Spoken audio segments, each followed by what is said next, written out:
अब थर्ड हमारे पास रिएक्शन आता है वुड्स रिएक्शन, ठीक है,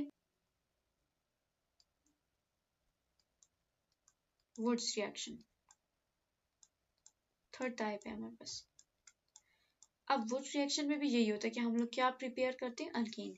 अब यहाँ पे हम लोग सारे क्या कर रहे हैं, प्रिपरेशन ऑफ अल्कीन ही कर रहे हैं, ठीक है, ये भी अल्कीन हो गया और जो हम लोगों ने ये बनाया था ये भी अल्कीन ही था। अच्छा, वुड्स रिएक्शन में हम लोग करते क्या है, एक लेते हैं अल्काइल हैलाइड को, इसी तरह तो एक्स, ठीक है। अब यहाँ पे हम लोग सोडियम, ठीक है, in the presence of dry ether, आपने रिएजेंट याद रखना है, ठीक है, in the presence of dry ether. तो हमने करना क्या है कि यहाँ पे हम लोग कोई भी दो मॉलिक्यूल्स लेंगे, दो मॉलिक्यूल्स लेते हैं, यहाँ से जो ये होगा हमारे पास अल्काइल हैलाइड, इसको निकाल देना है। तो जब यहाँ से इसको दो मॉलिक्यूल्स ऑफ हम लोग लेंगे तो हमारे पास बनेगा R इंटू R, ठीक है, क्या बन गया, अल्केन ही बन गया। अच्छा, अब हम लोग इसके रिएक्शन कर लेते हैं। तो यहाँ पे मैं ले लेती हूँ 2 into CH3 Cl in the presence of sodium, यहाँ पे आ जाएगा ड्राई ईथर, ठीक है। वुड्स रिएक्शन में आपने बस ये याद रखना है कि हम लोग अल्कीन बनाते हैं, सिंपल। तो मैंने आपको बताया कि आप सिंपल सा जो हमारे पास अल्काइल है उसको, अल्काइल हैलाइड इसको रिमूव कर दें, लाइक यहाँ पे Cl रिमूव हो जाएगा तो CH3 और CH3 जुड़ जाएंगे तो हमारे पास बन जाएगा अल्कीन।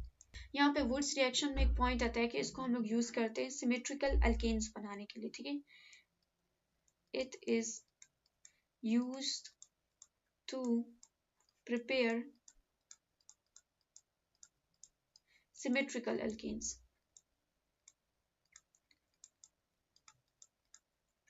अब यहाँ पे अनसिमेट्रिकल नहीं बन सकते ना, वो बहुत लंबा मेथड हो जाता है। सिमेट्रिकल का मतलब ये है कि आप कोई भी एक जैसे दो अल्काइल हैलाइड को लें और उससे उस जैसे ही अल्कीन बना दें, ठीक है। अगर मैं यहाँ पे CH3 लेती और वहाँ पे C2H5 वगैरह लेती तो नहीं होता वुड्स रिएक्शन, ठीक है।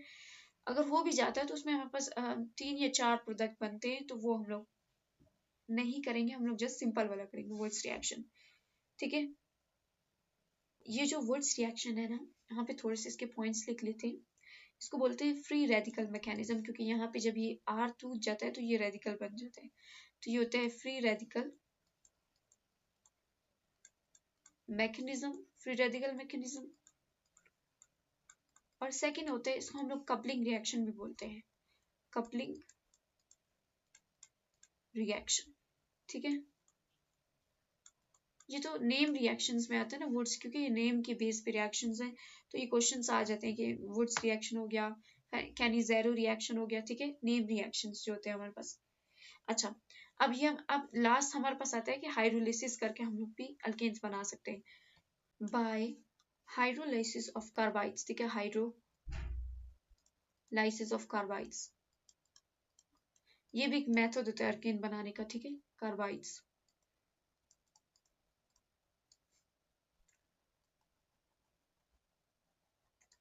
तो मैं यहाँ पे ले लेती हूँ तो यहाँ पे मैं ले लेती हूँ बेरियम कार्बाइड, ठीक है। तो यहाँ अगर मैं इसका हाइड्रोलिसिस करूँ तो यहाँ पे बचेगा बेरियम, अच्छा यहाँ पे 2 लिखना भूल गई हूँ मैं, हाइड्रोक्साइड प्लस CH4, तो CH4 यहाँ पे अल्केन बन गया है। अब दूसरा कंपाउंड ले लें, दैट इज एल्युमिनियम कार्बाइड, ठीक है। उसकी जब हाइड्रोलिसिस करेंगे तो हमारे पास बनेगा एल्युमिनियम हाइड्रोक्साइड और CH4। तो ये भी एक मेथड हम लोग कंसिडर कर सकते हैं अल्केन्स बनाने का, ठीक है। थर्ड में अगर लूँ तो ये हो जाएगा calcium carbide plus H2O, calcium oxide बनेगा हाइड्रोक्साइड, और यहाँ पे हमारे पास अब यहाँ पे बनेगी अल्काइन बनेगा, ठीक है, that is CH triple bond CH, यहाँ भी अल्काइन है, ठीक है, ये आप यहाँ लिख लें। अच्छा, अब हम लोग फोर्थ स्टेप देखें तो हमारे पास है मैग्नीशियम कार्बाइड, इसकी हाइड्रोलिसिस करें तो मैग्नीशियम हाइड्रोक्साइड बनेगा और हमारे पास बनेगा CH3 C triple bond CH, ठीक है, ये भी हमारे पास क्या है, एल्काइन। अच्छा, अब हमारे पास एक और मेथड भी होता है जिसको हम लोग बोलते हैं कॉल्ब इलेक्ट्रोलिसिस, कॉल्ब इलेक्ट्रोलिसिस, कॉल्ब इलेक्ट्रोलिसिस भी कर लेते हैं हम लोग। कॉल्ब इलेक्ट्रोलिसिस, अब यहाँ पे ना, अब मैं आपको सिंपल रिएक्शंस करा रही हूँ। अगर आपका एग्जाम में आ जाता है कि आप कॉल्ब इलेक्ट्रोलिसिस करें, तो आपने खुद से लिख लेना ना कि हम लोग क्या ले रहे हैं, बेसिक मीडियम ले रहे हैं, रिएजेंट ये होगा, फिर उसकी इलेक्ट्रोलिसिस करेंगे तो हमें क्या मिल जाएगा, अल्केन्स मिल जाएगा। लाइक मैं आपको लिख के दिखाती हूँ। तो कॉल्ब इलेक्ट्रोलिसिस में हम लोग करते क्या है कि कार्बोक्सिलिक एसिड लेते हैं कोई भी, यहाँ पे मैं 2 molecules of 2R into C double bond O और H, एक कार्बोक्सिलिक एसिड्स ले रही हूँ, मैं 2 मॉलिक्यूल्स ऑफ कार्बोक्सिलिक एसिड्स ले रही हूँ और in the presence of NaOH। अब आपको पता है कि OH क्या है, एक बेसिक कंडीशन है, और इसके इलेक्ट्रोलिसिस करेंगे, ठीक है। तो जब इसके इलेक्ट्रोलिसिस करेंगे तो हमारे पास क्या बनेगा, यहाँ पे 2 R हैं तो R से जुड़कर अल्केन बन जाएगा, और CO2 हमारे पास निकलेगी, 2 मॉलिक्यूल्स ऑफ CO2 और हाइड्रोजन आ जाएगा।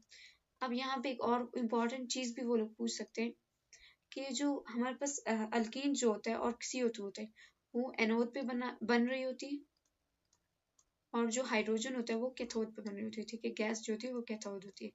अच्छा, अब यहाँ पे मैं अगर कोई भी इसके एग्जाम्पल ले लेती हूँ, 2 molecules of CH3, C double bond O और OH in the presence of sodium hydroxide basic condition, और तो हमें बनेगा CH3 और CH3, तो क्या बन जाएगा, अल्केन्स। तो यहाँ पे अगर आप बस क्वेश्चन आ भी जाए ना कॉल्ब इलेक्ट्रोलिसिस से आप बनाए, तो आपको बस ये याद रहना चाहिए, हमारे पास क्या आ रहा है, यहाँ पे हमें प्रोडक्ट क्या मिलता है, अल्केन, ठीक है। लिखने का तरीका आपको खुद आना चाहिए, प्रोडक्ट हमें अल्केन मिलेगा, reagent in the basic condition में हम लोग सोडियम हाइड्रोक्साइड लेंगे और उसके इलेक्ट्रोलिसिस करेंगे, और किसकी इलेक्ट्रोलिसिस करेंगे, कार्बोक्सिलिक एसिड्स, तो हमारे पास क्या बन जाएगा, अल्कीन। और अल्कीन में अगर हम लोग देखते हैं तो एनोड पे हमारे पास अल्कीन और CO2 गैस निकल रही होती है, जबकि कैथोड पे देखते हैं तो हमारे पास H2O बन रहा होता है, ठीक है। ये बेसिक चीजें होती है जो आप रिएक्शन से देख के भी लिख सकते हैं। एंड एग्जाम्पल में आप 2 रिएक्शन लिख देते हैं तो आपका क्वेश्चन हमारे पास आता है सोडा लाइम डिकार्बोक्सिलेशन। एक मिनट, सोडा लाइम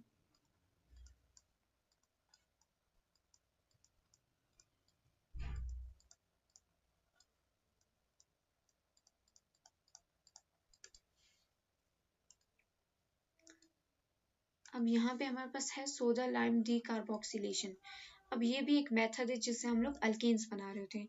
वैसे अगर बुक में देखें तो हम लोग इसको कार्बोक्सिलिक एसिड्स के चैप्टर में पढ़ते हैं, लेकिन यहाँ पे भी पढ़ लें तो कोई बुरी बात नहीं है। रिएजेंट हम लोग इसमें यूज करते हैं सोडियम हाइड्रोक्साइड और कैल्शियम ऑक्साइड, ठीक है, बेसिक कंडीशन है।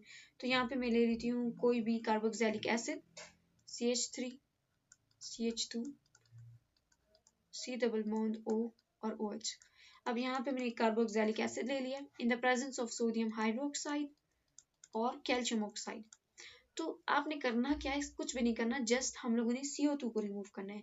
यहाँ पे ये CO2 है ना, ये इसको आप बाहर निकाल दें तो आपके पास अल्केन बन जाएगा, CH3 और CH3, और हमारे पास बनेगा CO2 निकल जाएगी, तो ये हो जाएगा अल्केन, ठीक है। ये थे हमारे पास मेथड अल्केन्स के।